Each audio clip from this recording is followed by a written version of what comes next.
Deep in the planescape, 4 monkeys are missing. They just watch the world die. One's a capuchin, one was a blue monkey. Devil baboon, harmless chimpanzee. Time's running out for these 4 awful guys. Soon this show will end.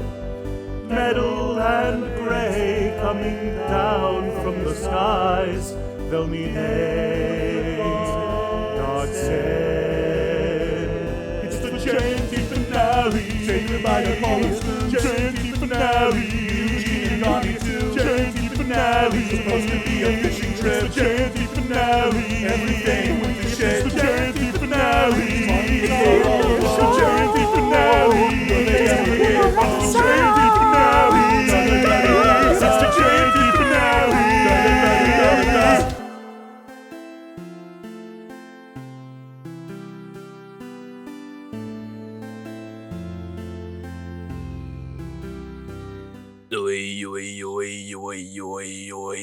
Raksha, Kakusha, Ya, Mama say, Mama sa, Mama kusa, Mama say, Mama sa, Mama kusa, Mama say, I think he's coming. It's alive! Alive! Oh my Hey god! guys, that was our raising Ethan from the dead cold open. Pretty solid. I think we did a That pretty was good job. awesome. Pat on the back, guys. Pat's back. Thank Pat's you. on the freaking Thank you for back. that pat, Gabe. Ugh. No problem. Ethan, introduce us to your character. Hey guys, it's me. Did you miss me? Maybe. I don't know. It's Nah. me, Ethan.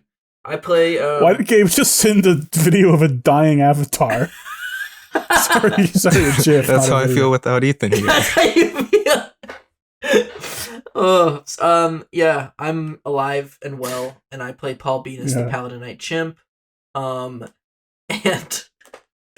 today's funky monkey fact is what our monkeys believe who would kill me, not Paul Beenis, me, Ethan Williams, who would kill me the fastest. Yes. So Paul's opinion of which monkey would kill Ethan is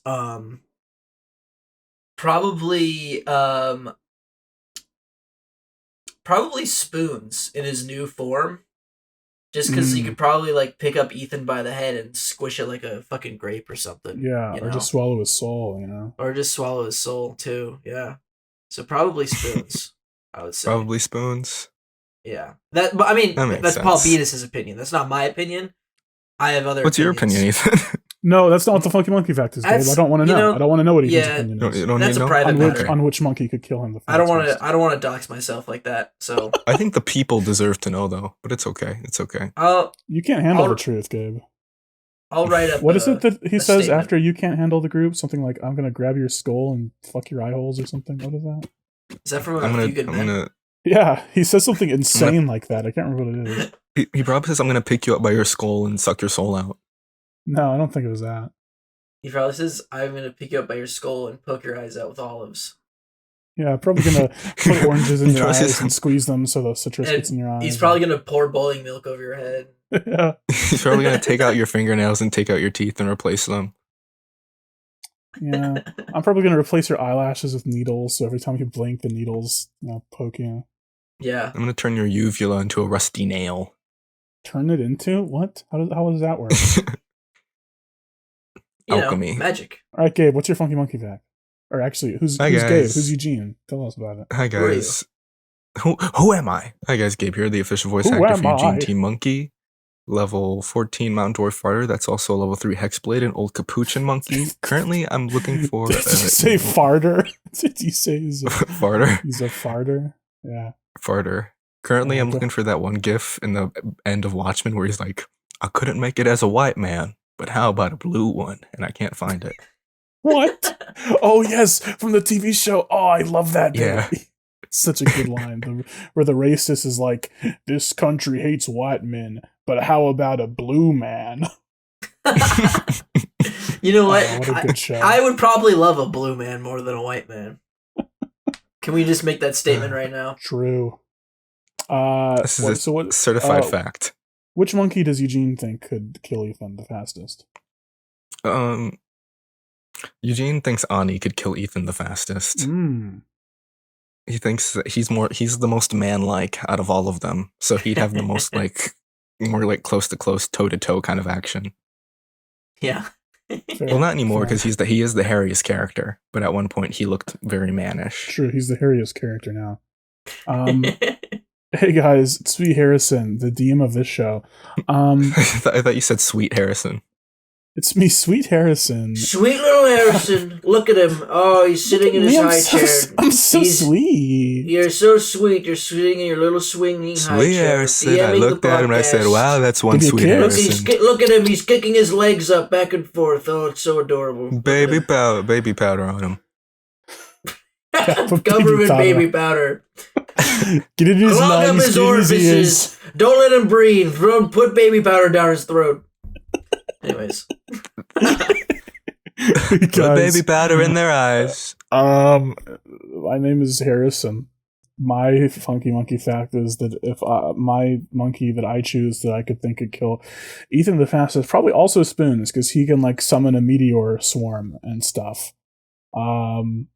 He has 9th level spells. Which maybe Ani does too, actually. I can't remember if druids get 9th level spells at level 17 or not. Don't know, don't care. Let's start. Probably any of those spells would probably kill me that anybody has. True. Yeah. Because I'm pretty sure Ethan's stats I think I have right. like maybe 2 HP. I would say Ani would stand a chance because Ethan is famously weak to hog damage. And Ani loves bringing those hogs out. Yeah. My 2 biggest weaknesses are hogs and magic, so I'm kind of fucked in this scenario regardless. So yeah, good defense and intelligence, bad magic and endurance, and bad magic and hogs. Bad magic and hogs. Wait, did you just say good defense and intelligence, bad endurance and magic? Those are like the same things. Well, not in my game. My character sheet's a bit different. Actually, okay. I'm with Gabe on this one. Okay. Yeah. Okay. I'm going to use 3 hog points. Start the episode. Okay. Ah! Oh!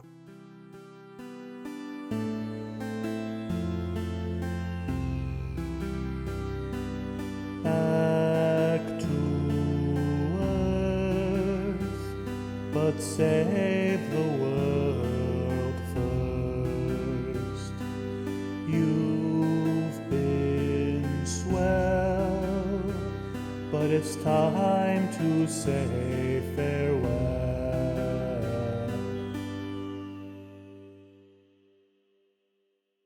And now we cut back 4 days earlier. We are at the spine of the world, these tall mountains that separate the Icewind Dale from the rest of Faerun, and cut right through what was once Maldoth. And in these mountains, Ethan, what do you think Paul is up to right now on his journey of self-discovery? Well, Paul's got his big stick with the knapsack tied to it. Right. He's posted up, and there's sort of like a hidden like spring in these mountains, you know. And he's sitting by like a cherry blossom tree, the stick, and he's sucking down at Danimals right now as he's throwing sticks. He's sharpened up some sticks and he's throwing them at koi fish in the little spring pond next to him. Where did he get the Danimals? Don't worry about that. You know, he's been in a lot of places on his self-discovery, but he's got a 12 pack, so this is his first of 12. Okay, give me a there's strawberry and banana flavored. He's drinking a strawberry one right now. Right. Cool. Nice. Thanks for that level of detail. Give me a ranged attack, or no, give me an athletics check to throw these sticks at koi fish. Sure, sticks. I got a 5. Yeah, you're just throwing them in there. They're just like not even close to where the koi fish are. You're just kind of weakly, limply tossing them in there. Yeah, they're not even throwing like spears. They're just flopping around there, floating on top of the pond. The koi fish are not even scared. They're just following their business. And he's like throwing them horizontally. Yeah. Yeah, he's not even throwing like a spear. He's tossing them like a boomerang. God damn it, I've just had animals. I'm so hungry. But yeah, that's what he's doing right now. As you think about how hungry you are, it's been so long. It's been like 6 hours since you left Barovia. You're so hungry. I shouldn't have left. What the fuck am I doing? I could go for a sloppy steak right now or something, or like a Reuben sandwich, or I don't know. On the other side of this stream, you see a flash of light, and then a blue swirling portal opens up. This outline made of blue swirling energy. On the other side, you can see blackness and twinkling stars, like outer space. I'm going to Fortnite. And coming out of this portal, flying out of it, crashing onto the rocks on the other side of the stream, is what appears to be a 1967 Chevy Impala. What the fuck? Damn, I always wanted one of these. The portal closes behind it, and you can see sitting in this the two front seats of this. I think this is a 2-seater, right? So the 2 seats of this car are. Hold on, I'm gonna look this up. How many seats does a 1977 Chevy Impala? Sorry, 1967 does a. I think it's got to be 2 seats, right? It's usually a 2-seater. It's hard to tell. Seat number. No, it's got 4 seats. Oh wow, 4 seaters. Nice. Cool. Wow, I didn't know they had 4-seaters since 1967. I thought they were too primitive. No, that's a joke. Of course they did. I thought it was just one giant seat. Primitive people that lived in 1967. So, sitting in the 2 front seats, in the driver's seat, you see a chubby figure wearing what looks like old-timey military regalia, like Victorian in fashion. And he is also a hippo man, is the big thing. This guy has a hippo face. He's a big hippo man. He's got a big pipe sticking out of one half of his mouth, and his head is slumped against the steering wheel.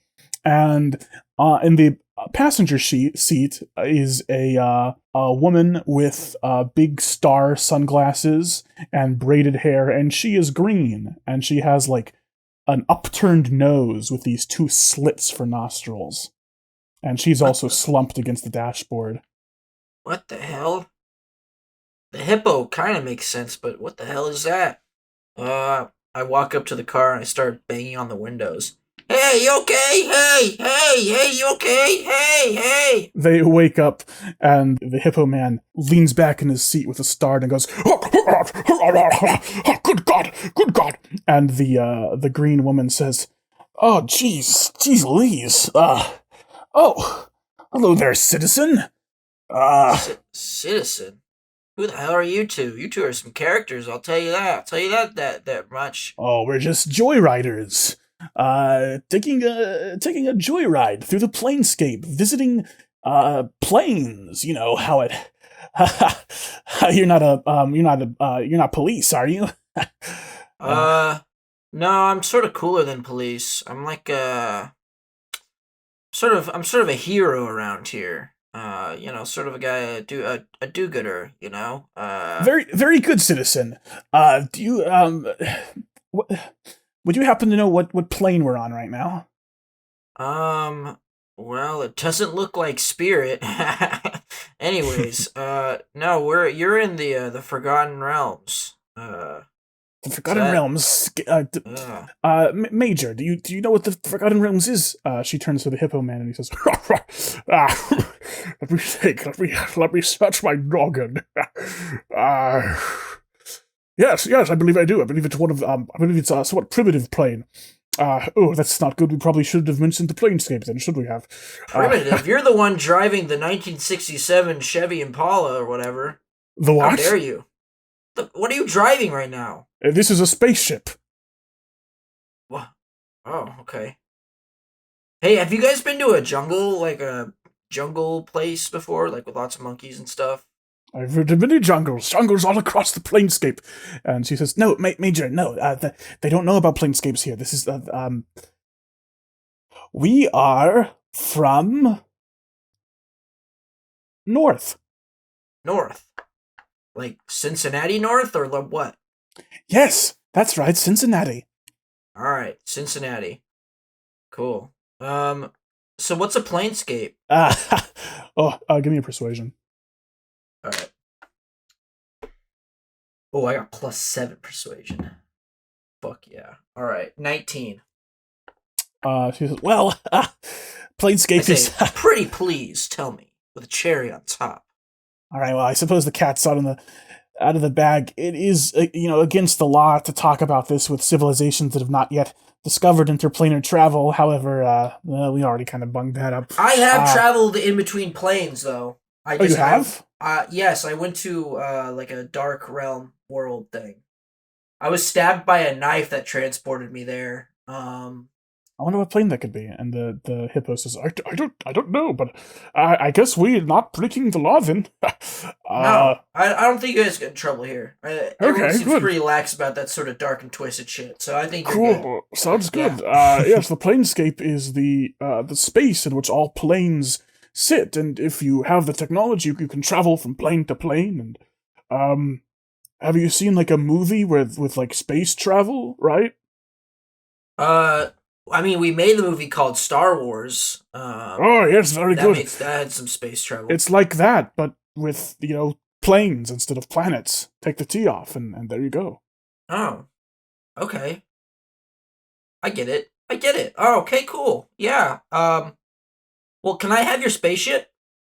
No. Why not? Because it's ours. Well, can you give me and my friends a lift somewhere in it?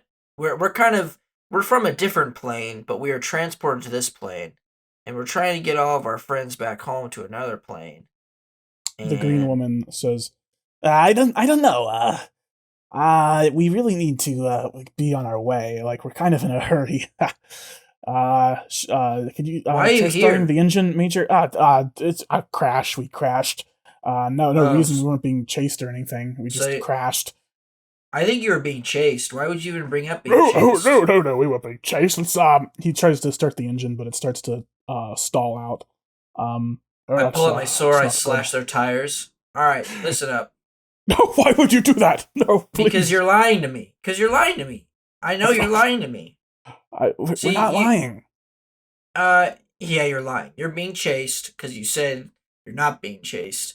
And usually people who say they're not being chased, just out of the blue, probably means they're being chased. So, who are you being chased by? Come on, spit it out. I really have no idea why you're doing this to us, or are you? I don't know why you're doing this to me. I was just enjoying trying to fish, and you just come and crash up in my shit. All right, so I'm trying Another portal opens about 30 feet away, and it's the same swirling blue energy, and through it you can see the black inkiness of space.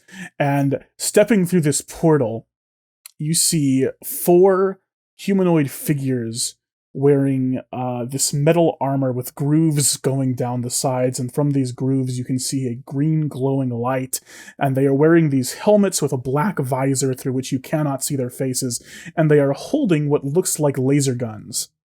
And one of them points a gun at the 1967 Chevy Impala and says, "Fugitives!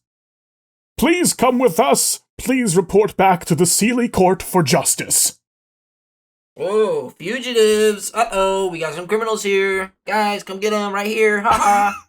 No, please don't do that. Don't kill us. We didn't do anything bad. We just... All right. Here, I can get you out of here, but only if you help me and my friends. How does that sound? Yes, we will help you and your friends. Okay, start repairing your tires and I'll go distract them, alright? Okay.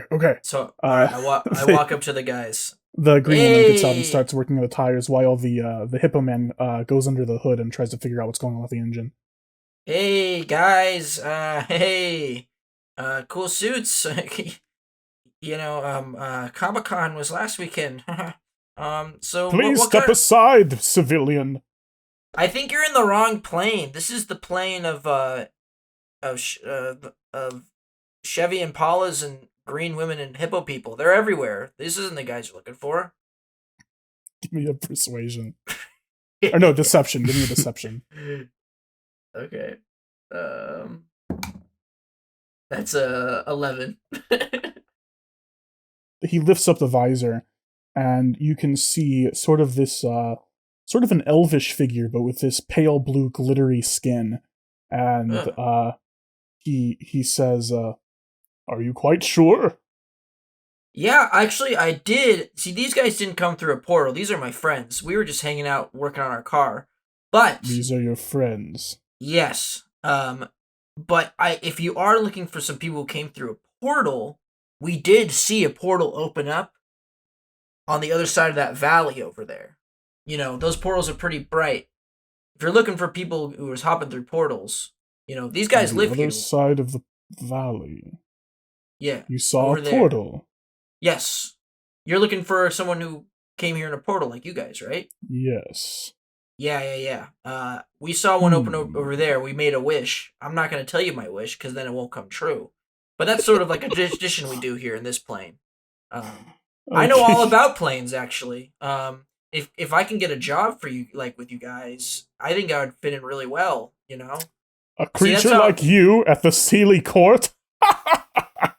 The No, fuck is that supposed to no. mean? Wait a minute, man. What creature like me? What about a creature like you? Look at you. You're sparkling. You fell in like a tub of glitter. That's an embarrassing I as fuck. Who am are you, of man? Fey blood. Fey blood. More like, fuck you. Yeah. Anyway, give me another deception. Oh, fuck. I got a 9. He points his gun at you, and the other 4 point their guns at you, and he says, "I don't like the way you're talking to me, civilian." Civilian? You're not from around here, man. You can't call me civilian. I don't like the way you're talking to me. I don't even know you. The green woman turns around from the passenger seat and says, "The car's ready! Come on, run! Alright, I do a sick Mario-esque jump into the car. Alright, give me an athletics. Oh, shit, yeah. That is 21. 21. 18 plus 3, 21. Sweet. Okay, you backflip right into the back seat of this car. Woohoo! The hippo man puts his foot down on the steering wheel, and it speeds forward, and a swirling portal opens up in front of it, and it blasts off into space. And just as it does, one of these elves fires a shot, and it blasts the back of the car, and the car lurches, and the hippo man, his head lurches forward and hits the dashboard, and he falls unconscious. Oh, shit! And the car blasts through the portal, and the portal closes behind you. Hey, green chick, take the wheel! He's down! I can't drive is the thing. I never learned. More of a bike rider myself. Hey, you know how to drive? Fuck no, but I usually can figure out everything on the fly. Let me in there. So I crawl up to the steering wheel. Alright, Paul, you sit down at the steering wheel, and I'm probably sitting on this hippo man's lap, and you remember as a boy the Fast and Furious movies that you watched on repeat over and over and over again, dreaming of one day driving a car like this. And you give me an intelligence check with advantage. Okay. Okay. All right, 13. Yeah. You've seen Dominic Toretto and Brian and Nettie and Ludacris, his character. Yeah. You've seen them driving these cars so much. I pull out my cross net. I pull out the cross necklace, the same one that Dom Toretto has.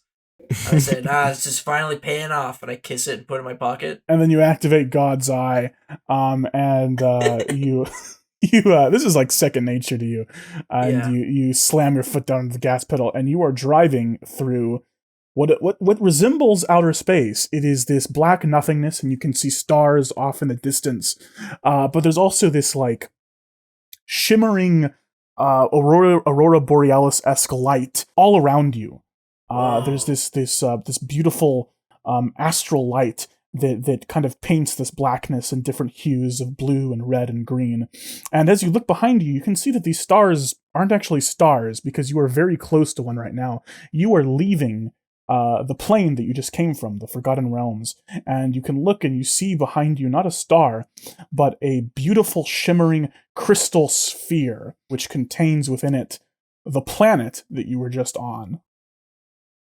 Whoa. Look, that's where I was.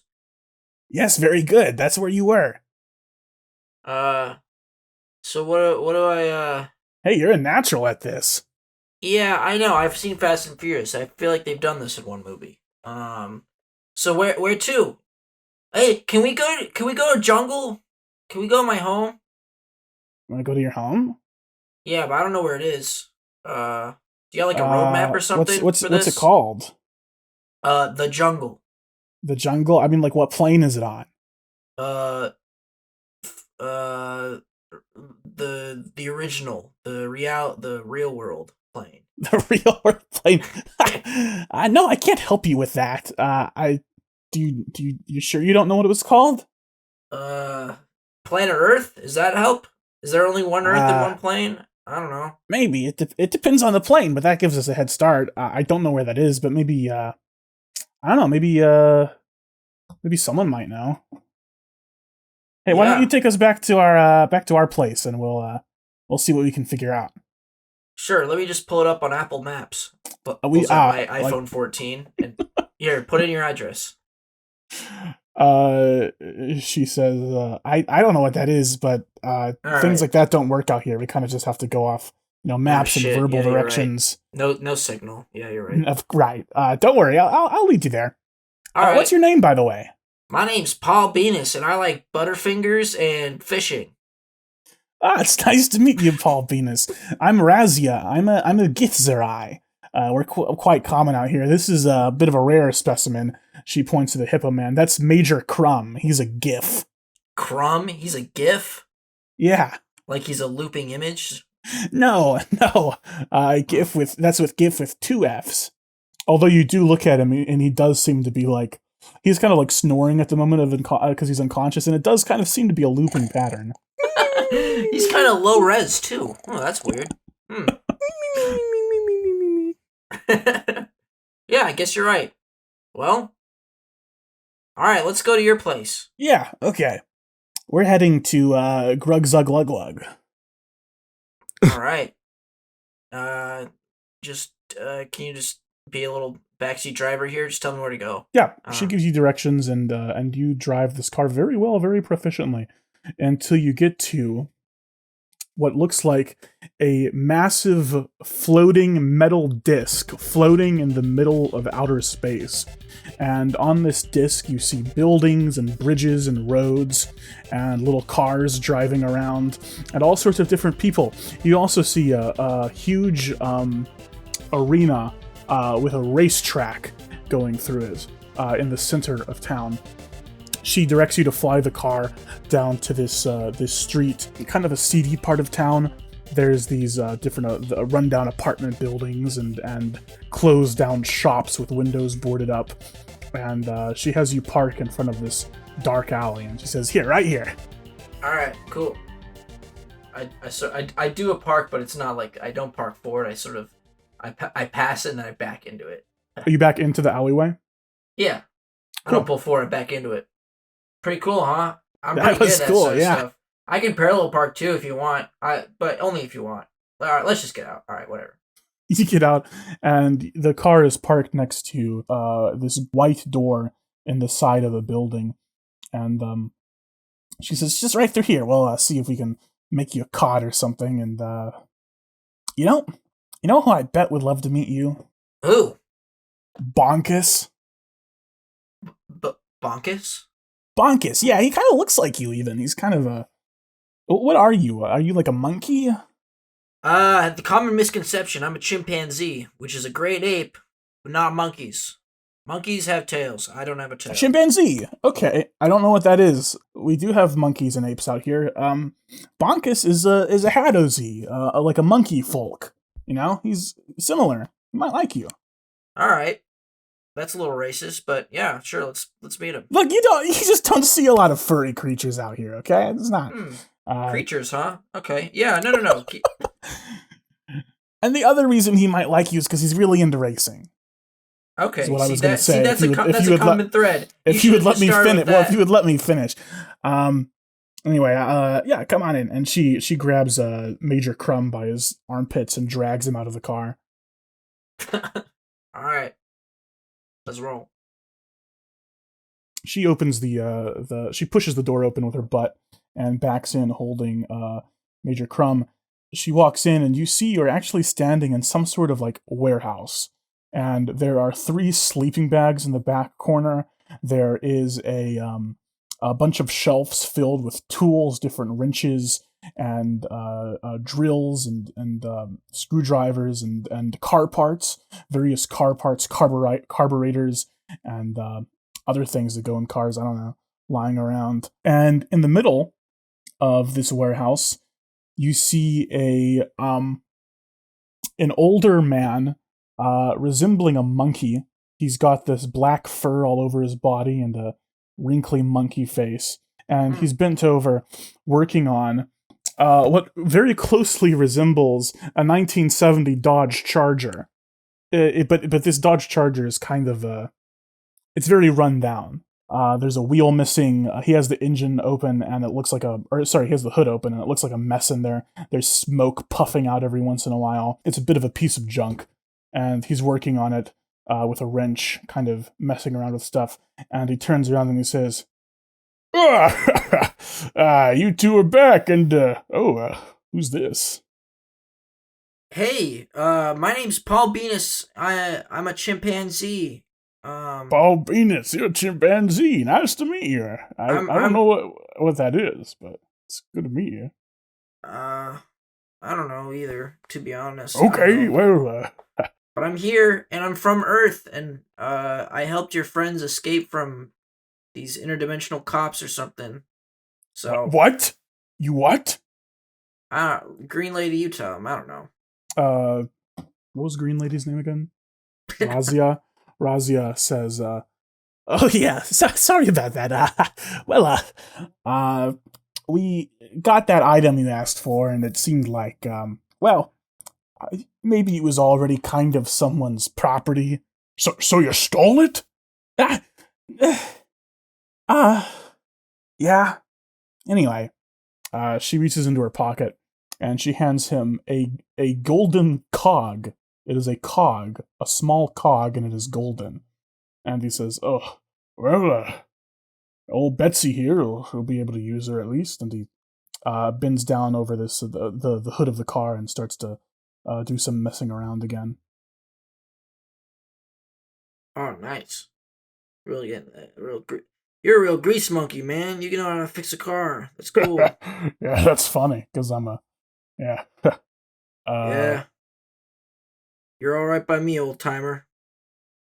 Razia says, "By the way, Bonkus, she goes up to him and she sort of whispers something in his ear, and his eyes open wide, and he turns to you and he says, So Paul, Razia tells me you're a real good driver, like a natural at it.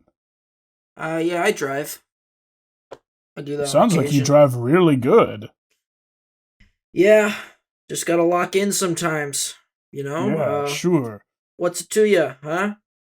Well, I've actually been, as it is, looking for someone to drive old Betsy here in 3 days at the Kruzbawang. The Kruzba what? The Kruzbawang. It's the biggest race in checks notes. It's the biggest race in Grugzuglugwug. It's the event of the season. Everyone will be there and they'll want to I don't want to see what I've been up to since my retirement, and I don't really want to embarrass myself. I used to be a driver, like you, Paul. I was pretty talented, but I had to retire because I was getting old, and I'm too old for it now. I was gonna have Major Crumb drive for me in the race. He kind of sucks. He kind of sucks, yeah. Yeah. Well, listen, me tell you. If you want to get home, it's fine. I understand. I just thought I'd offered you the chance to drive in a race, and if you want to say no, that's okay. It's just. Well, what? Let's make a deal here. All right. You know, Yeah. I'm sort of a wheel and deal. You know, behind the wheel, and in front of the people. I'll help you win this race with my driving skills if I can have the car. If you can have the. Yes. That's my You know offer. what, Paul? You know what? If you win this race or even do good in it, you don't even have to win it. Just you can do a keep good all job. the winnings. You can keep all the winnings. You can probably buy a new car with that. Seems like a big race with a big prize, right? Look, I'm not interested in the money, Paul. I just want the world to know that ever since Bonkus retired, he hasn't left himself waste away. In other words, I don't want them to know the truth. Right.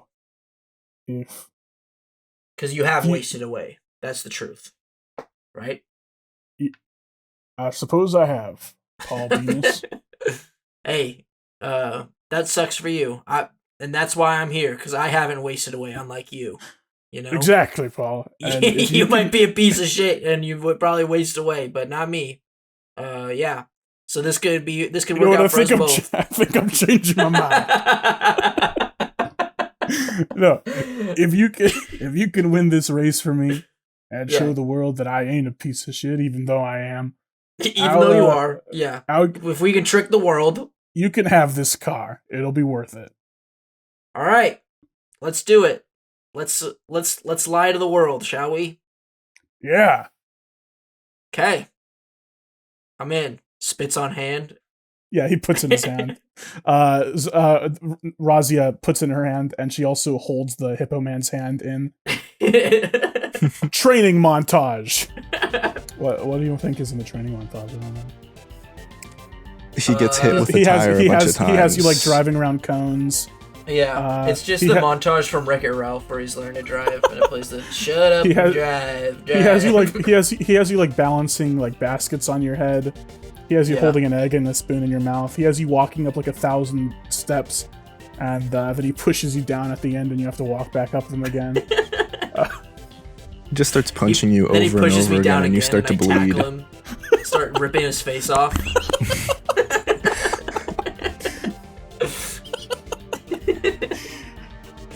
There's a scene where you're like making a pot, and he's like standing behind you and holding your hands and helping you make the pot.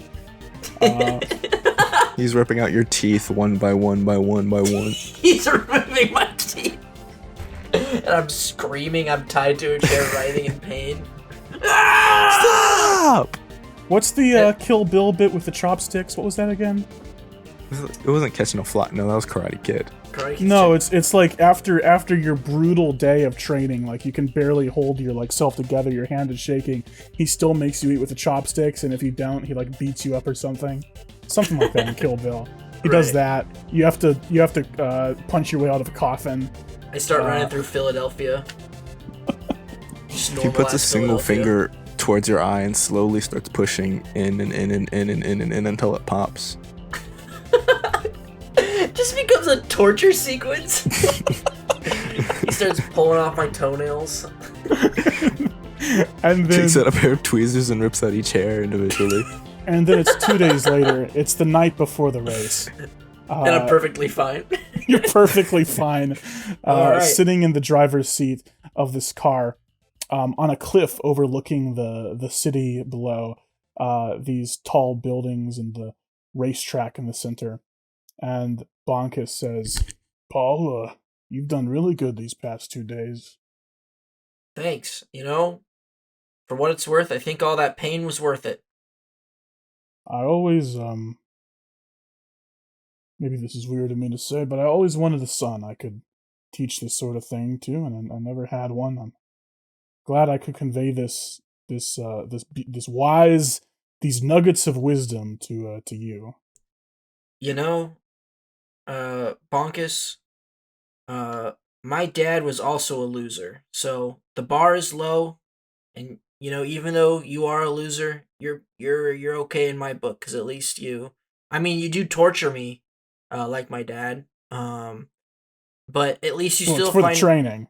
It's for the yeah. I was gonna say, at least you still find worth in me, and I appreciate that. You do have worth, Paul, and you deserve people who will see that. Thanks, Bonkus. So do you. Even though you're a total loser and you're so washed up, I'm sure after Thank this you, race, Paul. I'm sure after this race, and everyone believes in the lie that we're about to feed them, you'll get that acclaim that you've been searching for, and I'd be happy to give that to you. Thank you, Paul Beenis. And I just want you to know, even if you don't win tomorrow, just show them what you got, okay? Right. And even if I don't win, I'm probably still going to steal the car from you. I just want you to know that. Hey, no, after all this, you can have the car. It's all good. Wait, really? Yes. Paul just gets in the car and leaves. Oh. Are you serious? Yeah.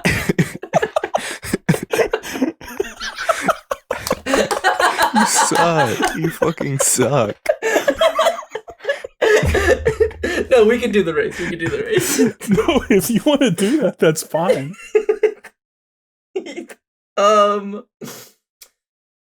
You kick him out of the passenger seat. And he rolls under the gun and he says, "Wait, Paul, no, what are you doing? No." You said I could have it even if I lose, so it doesn't matter. See ya. He's like fucking crying and snotting up. Bye. And then a portal opens up in front of you, and you drive off. Oh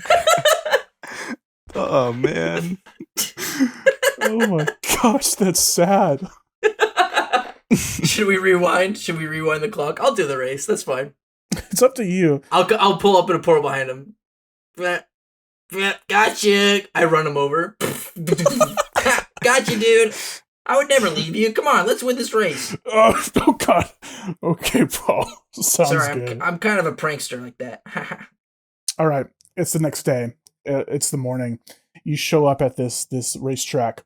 Lined up are 5 other cars. You see a big pickup truck with like a fleshy scorpion man sitting in it. You see like a hamster ball with a beholder in the middle. Ew. You see a handful of other cars, 3 in fact, that I'm not going to describe because I don't want to. And these drivers are disgusting. All you are freaks.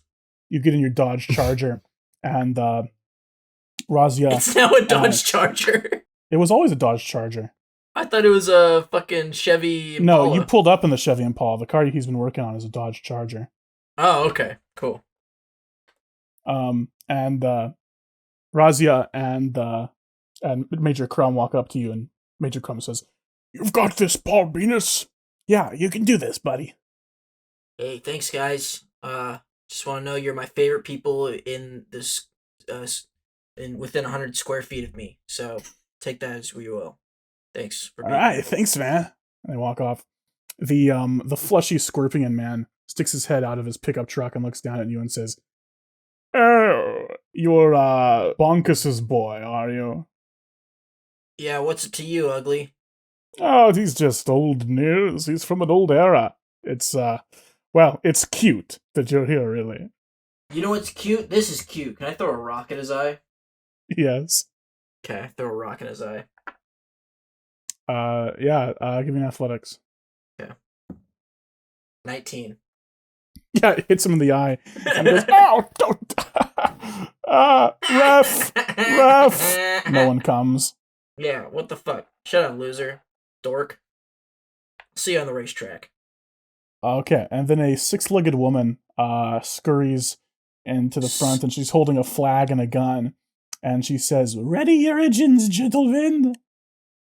Before I do that, I throw on a sick white bomber jacket with a golden scorpion on the back. Alright, I'm ready. On your mark. Get ready. set, go! And she fires the gun and waves the flag. And I just put my foot on the freaking gas, no questions asked. All right, give me a dex check. Okay. 3. Oh no. Or technically 4, since it's +1. All right. There's 3 laps. The cars go speeding around this raceway. They pull up at the end. The Beholder comes in first, followed by one of these other miscellaneous cars, then the Scorpion, then the other 2 cars, and then 10 minutes later, you pull up to the finish line. Ah, shit. Fuck. I gotta catch up fast. No, it's over. Race is over. The race is over? I thought that was just the first lap. Okay, that's fair. Yeah, give me another dexterity check. Okay. Let me do these 3 times. Come on. Yeah. Okay, let me come back here. Fuck. Damn it. Okay, 10. It can't be last place now, right? I got a little ahead. You're like tied with last place now. You catch up to one of these miscellaneous cars. Oh no. Give me another dexterity check. Okay, last lap, baby. Let's burn some fuck! Okay. 2.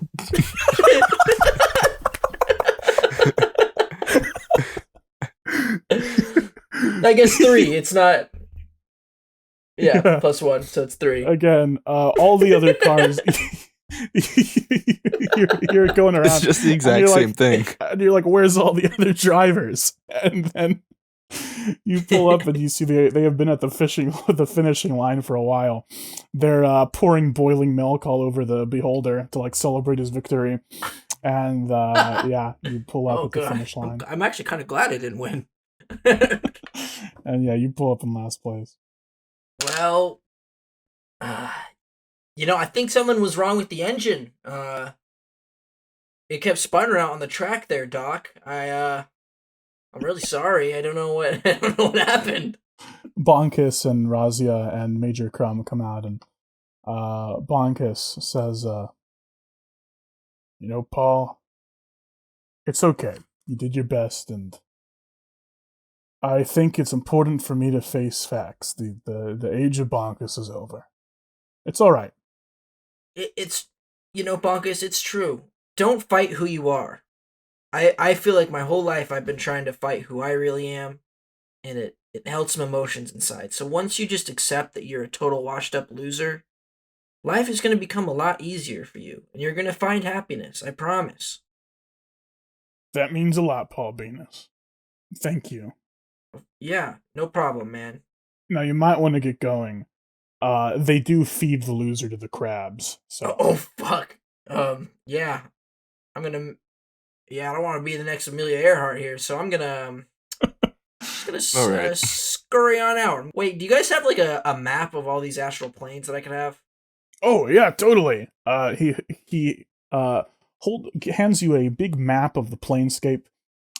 There is a big cluster in the middle that says material planes, and he says, I'm afraid I can't help you too much, but Earth will be somewhere in here. You can see up at the top is the celestial planes. You don't want to go there. That's where the gods are.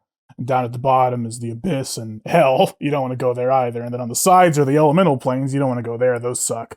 So yeah, stick to the material planes, and somewhere in there you'll find Earth. Gotcha. Thanks, guys. Hope the cops don't shoot you. Razia says, I too hope the cops don't shoot us. Yeah. Well, see you later. And I just drive away. Sayonara, Paul. And you drive into one of these portals, and you blast off into space. And as you do, you fly away, far away from the city. You don't notice the gray expanse of skyscrapers slowly approaching the city that you were just on. La la la, you have the music blasting, I'm not even paying attention. La la. And as you're flying through space, on your way to wherever Earth may be, or wherever the Forgotten Realms may be.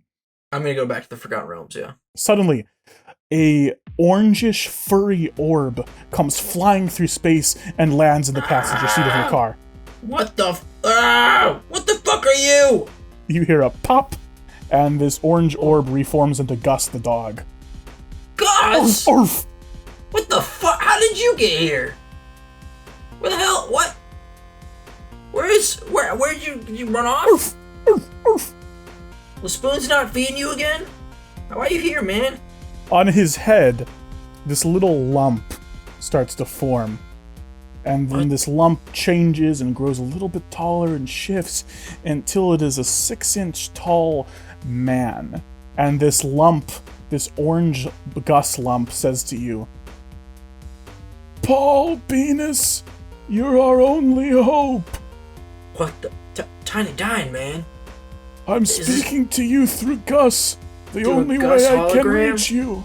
Yes. A Whoa. hologus, if you will. Hologus, of course. Paul, I'm gravely injured. Not just like the dying bit. I'm really gravely injured. Spoons and Eugene and Ani, they're scattered across the planescape. Toriel, the Forgotten Realms have fallen. Paul, we need you.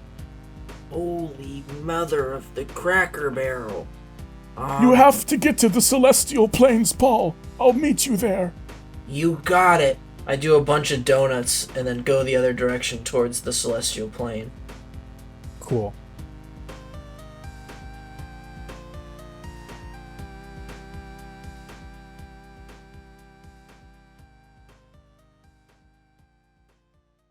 Eugene, Yes. you were unconscious when we left you. You're starting to come to, but your vision is blurred. It's almost completely black. You can see these visions of fuzzy stars, and then it changes to red, and you feel this extreme heat, and you feel the sensation of falling until you land on hard, sandy ground. And you hear the voice of Carmen, your grandkid, going, Pappy, no, Pappy, please wake up. Do I still have any of just Malg's, power? Come on. Whoa. Suddenly you wake up, and you see Carmen is kneeling on your chest, and she has summoned this white light that is going into your chest, and you can take back 22 HP. 22 HP. Thank you. And Carmen and Percival are there clinging to you. And if you look around, you see you are on an infinite, craggy, sandy plain. In the distance, you can see these cracks in this plain from which fire shoots out like geysers. The sky above you is pure black. And the big thing is this plain is covered in demons and devils fighting each other in an eternal struggle. All around you, as far as the eye can see, are hundreds of thousands, probably millions, of red-horned creatures, green-horned creatures, horrible abyssal tentacled monstrosities, dragons, bony monsters, clashing and tussling and coming at each other with swords and fireballs and teeth, and they are all around you. Holy And shit, Percival holy shit. says, Pappy, where the heck are we? Eugene, who I think is like, his hair's like sticking up from the light and the shock, and is like a bit more sun bleached. He grabs his two grandchildren and like ties them up around to his back. Kids, I'm gonna be honest, I got no fucking idea. But I think right now our only option is to, I don't know, man, I guess go through this until we get lucky. I got no more tricks up my sleeves, kids. I got nothing left in the tank. You start walking forward with holding your two grandkids. Some sort of orange hog-like devil. Its corpse falls right in front of you. You turn the other way. 3 demon heads land in front of you, severed. You keep walking. You see a pile of bones, and this pile of bones rumbles, and a voice comes out of it, and it says, Medic! Get me a medic! Oh! Oh shit. Is there a doctor in the house? I just assume that people are just still fighting and going crazy. Right. They're all around you. It is everywhere. They're not really paying too close attention to you. They're just focused on fighting each other, devils versus demons. Alright, so no doctors in the house. Alright. I guess that leaves me. Also, as a warlock who has connections to devils, you would know that devils come from hell and demons come from the abyss. Traditionally, they do not like each other. Oh yeah. Would I don't know. I don't think would be able to read up on this, but I guess would I be able to at least like know the difference between what is hell and what is the abyss, like when it comes to where we are right now? Give me an Arcana. Gotcha. -1. I got no idea. I got a 2. Oh, okay, 2. Yeah, you have no idea where this is. Well, shit. Eugene is gonna look for like 2 big like stalactite type deals. Yeah, and you can find them break on the ground. Yeah, he's gonna break them off and just shove them into his own forehead. Just like one big one in the middle of his forehead. Like he's got horns. Yeah. Yeah, that's good. And then you guys can just be my extra heads. You don't need horns. I'm the main one, so it's cool. Okay, Pappy, that makes sense. And Carmen also goes. Right. Eugene's gonna inch towards the pile of bones, and he's gonna summon the axe and attempt to use it as kind of like a shovel. Yeah, you can shovel up these bones into one like consolidated pile. Hey, who's under there? What's going on here? No, we are the bones.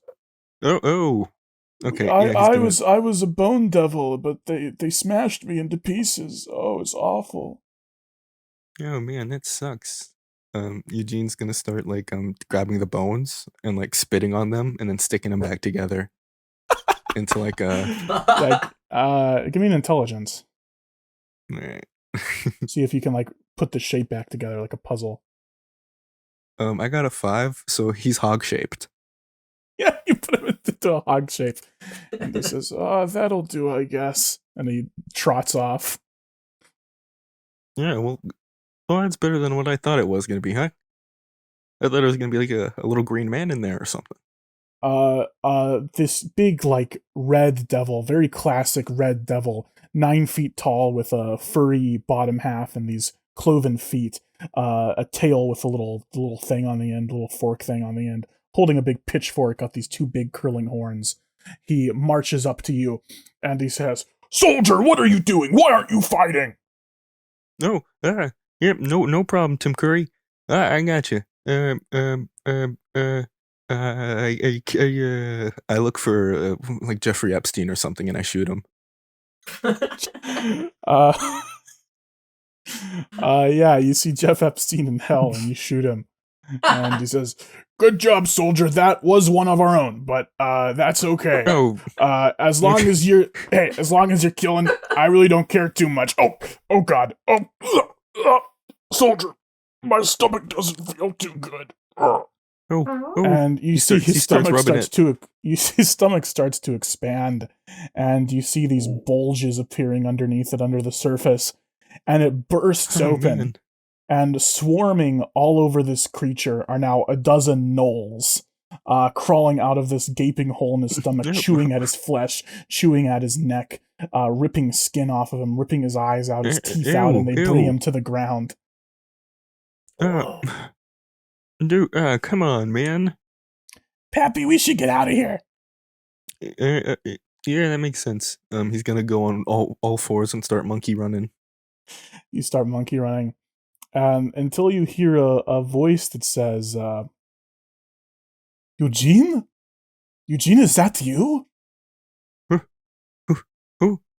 Who's that? Before I answer that question, who are you? Who am I? Huh.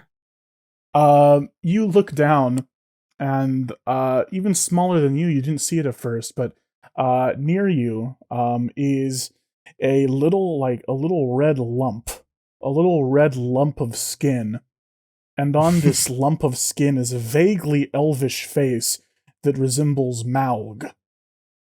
Mao, man. He picks him up with his hands, kind of like. "It's me, Eugene. It's your old friend Maug. Hey, how have you been, buddy?" Oh man, not too great. Yeah, you sent me here. I'm not too great either. Well, here's the thing, right? I've been sent by the demons to fight in the eternal blood war. It's not awesome, but it's good to see a familiar face again. Yeah, dude, good to see what's left of yours. Oh man. So this is what's they've going turned on. me into a low-rank demon. It's not great. So that's what's going on. The eternal blood war. It's just not going to stop for a hot minute, huh?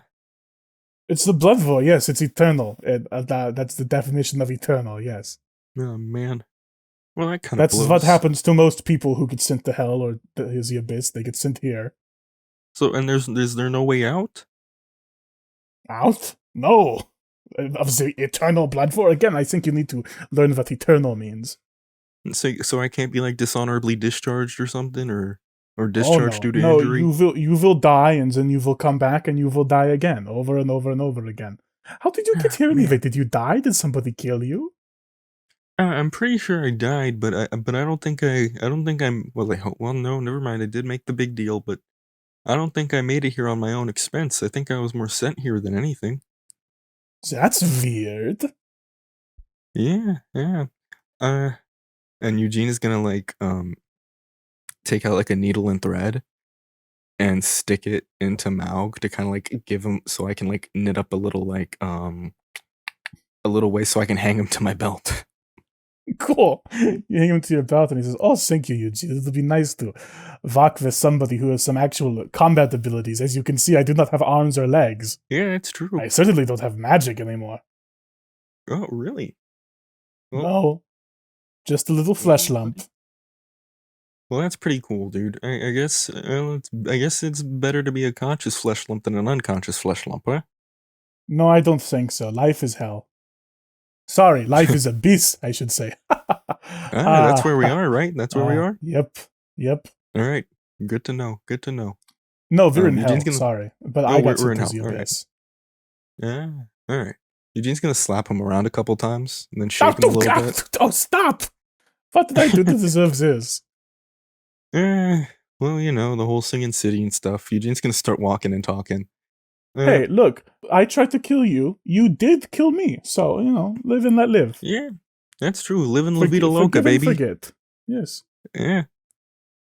Yeah, I know guys that's technically done worse, I guess. Hey, being in an eternal battlefield for God, who even knows how long it's been? Days, years, millennia? How long has it been? Like 3 hours? 2 minutes? More like less than a week, like 4 days. What? Okay, well, it feels like I've been here for centuries, maybe longer. See, nothing but this endless torturing battlefield every waking moment. It's it really puts things in perspective. Some might say it drives you mad, but I'm not mad. No, I'm not insane. I'm not mad. I'm perfectly normal, and but I'm not in the position to hold grudges anymore. Yeah, true. It's not like you can hurt me at this point. And like I like as we're kind of walking, I'm like occasionally like throwing an axe and like taking it back up, like chopping something's head off. Yeah. Once in a while, I just start punching things a bunch. But yeah, I guess this shit really could put you into perspective. I mean, yeah. Right now, if I sent you back to not here, and I gave you arms and legs, what do you think you'd do? Oh, I don't know. Probably start eating people, maybe. Oh well, that's not the answer I really wanted. I was kind of hoping this would be like a more of an internal reflection type deal. No, that's like the most normal thing I can think of right now is eating people. Like that's the most normal, mundane activity I can think of at the moment. Eugene sits down on a bloated corpse and kind of wiggles a little bit, and is like it kind of like leaks a little bit. Well. Yeah. I guess. Look, I didn't say this place puts you into a good perspective. It just puts things into perspective, a certain perspective. Man, I don't even know what I would do if I got up there. I guess I'd start eating people too. Yeah, after you see this, what else are you gonna do? Hey, I think this devil over here recognizes you too, and he kind of gestures with his eyebrows towards this devil standing, maybe 60 feet away from you, elsewhere on this battlefield. It is a green devil with that is completely naked, completely green with these two green horns, except for these long black bangs that cover one eye and these shiny black shoes, and it's staring right at you. Eugene like turns his head back. A little bit of blood from like the horn he stuck into his face is dripping down his nose. Licks it up a little bit. Cool. Awesome. Oh, hey Thank you for man. doing that. Hey.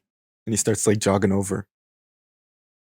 As you jog over, Carmen and Percival look down and they say, "Oh, hey, it's Malg.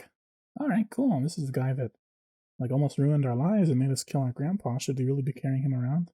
Whatever." Oh yeah. Oh, you know what? That's actually very valid. He starts like putting push pins into him. Oh, stop! Okay, actually, this is fine. This is fine. This is not as bad as what most of these guys would do to me. I'm okay. Puts a little salt on him. Ouch! Oh, that hurts. Then a little like rubbing alcohol. God. Oh, I'm fine. I'm totally chill at the moment. Yep. This is actually, kids. These are actually some of the times where you should just like rely on strength and start punching someone a bunch. If you guys want to, he unhooks him from his belt and then tosses them back so they can catch him. Thanks, Pappy. Good to know. You get to this devil, and he just kind of stares at you awkwardly for a moment, and then there's a look of recognition, and he says, "Oh, Eugene! Eugene, yeah, you remember me?" I can't remember the name, but I remember the context, and I think that's just as good. I looked a little different then. I'm W. Remember I gave you the upgrade? I gave you the big the hell armor? Yeah. That was real crazy good. seeing you Real here. good. Yeah. Look, you're not dead is the thing. Why are you here? All right. It's kind of a long story, record scratch. So you're wondering how I got here. So there's the big thing with the god books, right? And Yeah. you know, the bad guys took Yeah, it. I saw your world was in a little bit of trouble right now. Well, not your world, the world you've been on. I saw they were kind of some bad business over there, I noticed. Yeah, not too great. And so I think while that happened, there was big kind of rifts in space, time, and reality and stuff. And I got shot in the face like 2 times, and then I fell off a dragon, and then I ended up here. Where was the dragon when you fell off of it? Oh my gosh, where was it? It was the Astral Sea, wasn't it? I believe it was the Planescape. The Planescape, yeah. All right. Oh, it sounds like you accidentally fell through a gate to hell. Probably you drifted through the Planescape or the Astral Sea or whatever, and you fell through a portal to hell. Probably is what happened. Yeah, shit, that means everyone probably fell somewhere else. There are some of those just around. Oh, your friends too were there. That's not good. Yeah, shit, well, I assume they ain't here. You know what? This is not acceptable. You should not be here, Eugene. You're not dead. I need to take you to see Asmodeus. Oh, yeah, shit. Hey, yeah. Talk to the big kahuna, huh? I'm kind of a big kahuna where I come from, huh? Oh, yeah. Yeah, I'm sure you are a tough guy. That, yeah. Yeah. He starts coughing up blood and dirt. All right, let's get the crap out of here, shall we? Yeah, let's blow this pop stand. Let's blow it like some me. He pulls a piece of chalk out of his ass and he draws a circle on the ground and he says, "Would you kindly step within the circle, Eugene?" Yep. I'm following. I'll step right in there. Are you keeping Malg on your person? I've given them to Carmen and Percival, but you know what? I was like, actually, I think this might be important for him to come too. And then he plucks him, stabs him with a cup, stabs him with a broken bottle, and then puts him back on his belt. Okay, cool. He says, fuck. Okay, cool. All right, Sin. That's fine. And you step into the circle, and W claps his hands and chants something under his breath in a language you don't understand, and a wall of fire surrounds you, coming out from this chalk on the ground. And when it dissipates, you are standing in an office with a red carpet and fancy gilded walls. This sort of Art Deco aesthetic with the zigzags and stuff. There is a big black oak desk with a nice fancy lounge chair behind it, and a huge window, and this window is looking over an iron city, a city of iron and bronze, with these huge smokestacks puffing out flame and smoke. And looking out over this window is a person with red skin wearing a red suit with these tall red horns and a pencil-thin mustache. You've seen this person before, although they were in a more human form at the time. And they turn around to you and they say, "Who the fuck is this? Mr. Wall Street, who is this? Why have you brought this person to me?" Oh, come on, man. It's me. It's Eugene. It's Eugene. Come on. This is Eugene. You're his patron. He's a warlock that you gave powers to. Do you, he kind of does that, like, circle hands gesture. Do you remember any of this? Oh my god, Eugene! Eugene, I completely forgot about that! Eugene, it's so good to hear! Oh my gosh. This makes everything so much better. Oh, thank you so much for bringing him here. Eugene, how did you get here? What are you doing here? Your world, or not your world, but the Forgotten Realms got destroyed, overtaken by the Sprawl. Yeah, I guess... I don't know if I'm the lucky one or not, but I accidentally kind of got launched through the planescape. You know, I ended up in hell, and now I'm here. Oh. I don't care why you're here. Eugene, this is really good. I completely forgot about our pact. That was like supposed to be like a plan B if Ani failed to bring me Baznathar. But I completely forgot about it. Wow, Hachi Machi. Eugene, I own your soul. I forgot about that. Wow. Yeah. Hey, I need someone to go to the Celestial Plane with me. All the gods are meeting. Do you want to come? Sure, dude. I'll be your +1. Is cool. Is that okay if I bring my own +1? Who? Your grandkids? Sure, they can come. Yeah. So I guess more like +2. Malg says, "Can I come?" You've got a demon with you? You know we hate demons. Like, that's a whole deal. Oh, don't worry. What the hell? He can come. Starts chewing him like bubble gum. It's okay. You are going to do a lot of really good work for me, Eugene, and I'm looking forward to it. Yeah, okay. You know, since I get the kind of immortal, you own my immortal soul type deal. Is there any? Do I get any PTO? You know, because I kind of got some business going on elsewhere out of town, like a paid time off. No. How about just TO, time off? He kind of smiles a little bit. No. Oh. Here's the deal. If you disobey me, you go to hell forever. Well, I don't think that's a great deal. You signed the contract. In fact, I specifically remembered you did not read the contract. See, it's all coming back now. You know, okay. Eugene's gonna start getting dressed. He's gonna put on a nice little suit, and then put on like a little vest and fez, like in Wizard of Oz. Here's the thing, bud. I signed that up. I signed up at a place of weakness, you know, and now I'm like the strongest guy in the world. But like, I don't really care why you signed up. You know, you're kind of mean. You know that. Eugene, everything we do for a reason. Do you know what happens if hell isn't here? If all these people we maybe do not dishonest is not the right word. Our contracts are fully honest, but you know, we intentionally look for people who are a little misguided or a little stupid and make them sign these contracts. Do you know what would happen if we didn't do that? If we didn't have an infinite supply of warriors for the blood war? What would happen in that situation? I guess you guys would lose. Demons would overrun the world, right? Oh.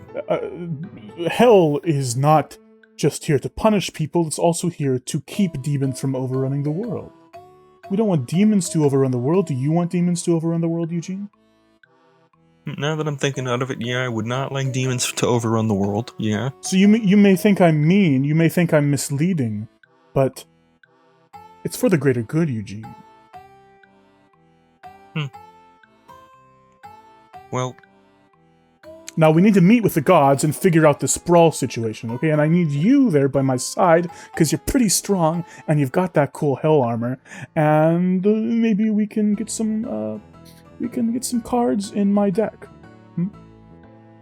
All right. At these dealings. Well, shit, man. If I said no, I'm pretty sure I'm gonna, like, get turned into a skeleton, so hell yeah, huh? Sounds good, Eugene. He steps up.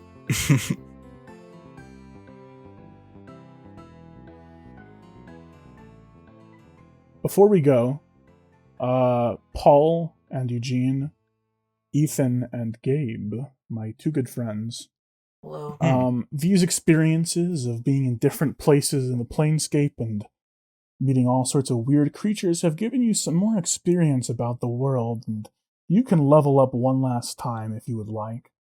Oh shit! To Yes, level yes. 20. Hell, yes, Oh, yes, shit. yes, yes, yes, yes.